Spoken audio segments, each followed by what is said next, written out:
Si le juste se détourne de sa justice et commet l'iniquité, s'il imite toutes les abominations du méchant, vivra-t-il?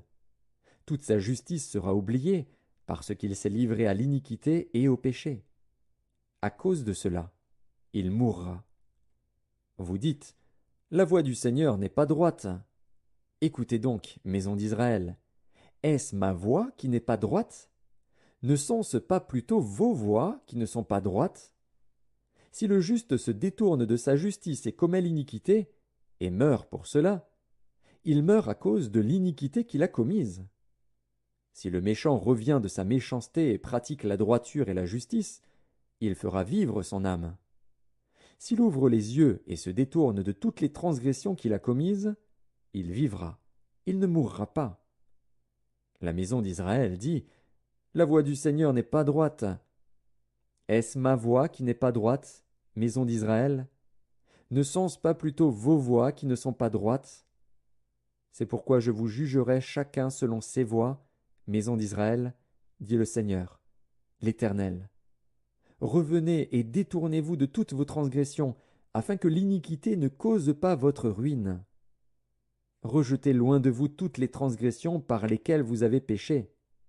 Faites-vous un cœur nouveau et un esprit nouveau. Pourquoi mourriez-vous, maison d'Israël? Car je ne désire pas la mort de celui qui meurt, dit le Seigneur, l'Éternel. Convertissez-vous donc, et vivez. Ézéchiel, chapitre 19. Et toi, prononce une complainte sur les princes d'Israël, et dis, ta mère, qu'était-ce? Une lionne. Elle était couchée parmi les lions. C'est au milieu des lionceaux qu'elle a élevé ses petits. Elle éleva l'un de ses petits, qui devint un jeune lion, et qui apprit à déchirer sa proie. Il dévora des hommes. Les nations entendirent parler de lui, et il fut pris dans leurs fosses. Elles mirent une boucle à ses narines et l'emmenèrent dans le pays d'Égypte. Quand la lionne vit qu'elle attendait en vain, qu'elle était trompée dans son espérance, elle prit un autre de ses petits et en fit un jeune lion. Il marcha parmi les lions, il devint un jeune lion, et il apprit à déchirer sa proie. Il dévora des hommes. Il força leurs palais et détruisit leurs villes. Le pays, tout ce qui s'y trouvait, fut ravagé, au bruit de ses rugissements. Contre lui se rangèrent les nations d'alentour, des provinces.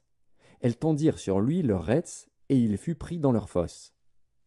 Elles mirent une boucle à ses narines, le placèrent dans une cage, et l'emmenèrent auprès du roi de Babylone. Puis elles le conduisirent dans une forteresse, afin qu'on n'entende plus sa voix sur les montagnes d'Israël. Ta mère était, comme toi, semblable à une vigne, plantée près des eaux.